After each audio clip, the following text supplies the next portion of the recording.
Class 9th math है आपका, chapter 7 है ट्रायंगल। यहाँ ट्रायंगल में अपने लोग इस चैप्टर में देखेंगे, सबसे पहले एक पॉइंट आता है, एक वर्ड है कांग्रुएंट। कांग्रुएंट का मतलब होता है इडेंटिकल। इडेंटिकल मतलब same shape and size, same shape and size if measure by scale. तो जैसे ये फिगर देख रहे हो 1 2 3, इसमें देखो ये था सेकंड वाला किसी के कांग्रुएंट नहीं है, जबकि फर्स्ट और थर्ड जो है क्या है, आइडेंटिकल है, मतलब ये दोनों सेम शेप एंड साइज के हैं। जब सेम शेप एंड साइज होगा तभी बोला जाएगा कि ये कांग्रुएंट है। जैसे एक पेन की रिफिल आपकी गड़बड़ है, मतलब फिनिश हो गई, तो उसमें वही रिफिल सेट होगी जो एकदम हूबहू उसी की स्ट्रक्चर के हिसाब से फिट होगी उसमें, तो तभी उसे बोला जाएगा कि ये जो फर्स्ट वाली रिफिल है वो सेकंड वाली का कांग्रुएंट है, मतलब सेम रिफिल ही सेट हो पाएगी सेम शेप एंड साइज की, अदरवाइज वो सेम फिट नहीं होगा। तो अब समझ गए, कांग्रुएंट मतलब हुआ identical by same size and shape. तो अब क्राइटेरिया फॉर कांग्रुएंस ऑफ ट्रायंगल, कुछ क्राइटेरिया है कि किसके बेस पे अपने लोग बोलेंगे कि ये ट्रायंगल इसके कांग्रुएंट है। बेसिकली चैप्टर 8 ट्रायंगल का है। तो सबसे पहला क्राइटेरिया है सास रूल, यस ए एस, तो डबल साइड के बीच में फंसा हुआ एक एंगल, मतलब सैंडविच टाइप हुआ, दो साइड के बीच में फंस गया एंगल ना, जैसे सैंडविच होता है ब्रेड वाला, ऐसे उसी के बीच में एक फंस गया, तो ऐसे सास रूल है। If two triangle are congruent if two sides and the included angle, दो साइड के बीच का angle of one triangle is equal to the two sides and included angle of the other triangle, then we can say that the first triangle is congruent to the second triangle। ठीक है, तो इतना concept अगर आप समझे होंगे तो side में देखो एक एग्जांपल लिखा है हमने, एग्जांपल नंबर 1, उसको पढ़िए, फिर अभी आपको ये सास रूल क्लियर हो जाएगा कि सास भी कभी बहू थी ना, वो रूल अभी आप क्लियर करके पढ़ लीजिए।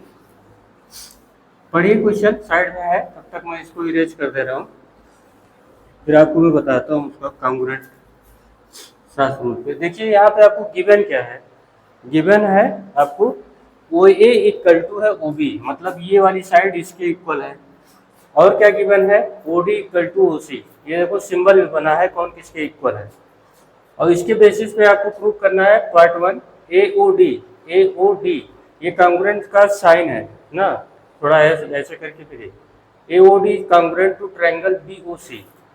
फिर क्या प्रूव करना है, A D parallel B C. तो यहाँ पे आ जाओ आप सोल्यूशन में, गिवन और प्रूव दैट तो लिखा ही है, सीधे सीधे आप ट्रायंगल पुटअप कीजिए A O D and triangle B O C, and triangle B O C. तो आपको ये गिवन है ओ ए इक्वल टू है ओ बी, ये क्या है गिवन है, ठीक है, और क्या गिवन है O D equal to O C given है, O D equal to O C given है, ये भी गिवन है। मैं थोड़ा बीच में गैप किया हूँ ना, क्योंकि आपको अभी भी मैंने सास रूल पढ़ाया है। तो अब देखिए ये जो होता है 1 इक्वल टू 2, ये वर्टिकली अपोजिट एंगल है, 1 2 लाइंस आर इंटरसेक्टिंग, तो 1 इक्वल टू क्या हो गया 2, ये क्या है वी vertically opposite angle, vertically opposite angle. तो ध्यान से देखिए इसको, ये साइड है, ये एंगल है, और ये साइड है। तो देखिए यहाँ पे डबल साइड, इस ट्रायंगल की डबल साइड के बीच में फंसा हुआ ये एंगल, तो इस ट्रायंगल की इन दोनों साइड के बीच में फंसा हुआ ये एंगल, तो बना ना सास रूल। तो दो साइड के बीच में अगर एंगल फंस गया तो होता है सास रूल। तो by SAS rule, by SAS rule triangle a O D congruent हो जाएगा ट्रायंगल बी ओ सी के। अब जब कांग्रुएंट हो जाता है तो सेम शेप एंड साइज हो जाता है, हर चीज इक्वल होगा, एंगल इक्वल होगा, साइड इक्वल होगा, लेकिन कैसा एंगल। अब यहाँ पे देखिए ये वाला जो एंगल है बी, अपने को सेकंड पार्ट देखिए एडी पैरेलल बीसी लाना है, एडी पैरेलल बीसी लाना है, इसे हम बोल दिए 2 और इसे बोल दिए 3, ठीक है। तो यहाँ पे हो जाएगा एंगल 2 इक्वल टू एंगल 3, इस किस बेसिस पे, बाई सीपी सीटी, बाई सीपी सीटी। अब इसका फुल फॉर्म सुनो जरा, congruent part of, corresponding part of congruent triangle, इसका मैं फुल फॉर्म यहाँ लिख दे रहा हूँ, करेस्पॉन्डिंग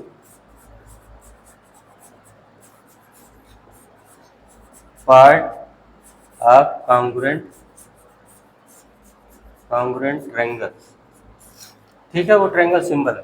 तो करस्पॉन्डिंग पार्ट मतलब जिस सिचुएशन में वो है, तो यहाँ से 2 = 3। अब देखो ये 2 = 3 कहाँ पे होता है, ऐसा केस कहाँ पर बनता है, क्या समझिएगा, जो पैरेलल लाइन केस में जो जेड होते हैं इसके बीच में जो एंगल फंस जाता है उसको बोलते हैं अल्टरनेट इंटीरियर एंगल। तो ये एक प्रकार से है क्या, ये तो ए आई है, अल्टरनेट इंटीरियर एंगल। तो ऐसा करेक्टर कहाँ पाया जाता है, ऐसा करेक्टर, ऐसे लक्षण कहाँ पाएंगे, पैरेलल लाइन में। जैसे कोविड आया था, कोविड में अगर किसी का टेस्ट चला गया, सांस लेने में प्रॉब्लम हो, तो इस सिम्टम्स के आधार पे बोलते थे इसे कोविड हो गया। तो ये सिम्टम्स किसका है, 2 = 3, ये सिम्टम पैरेलल लाइन का है। तो यहाँ से आपका ये प्रूव हो जाएगा ए डी पैरेलल क्या है बी सी, हो गया दोनों पार्ट, ठीक है।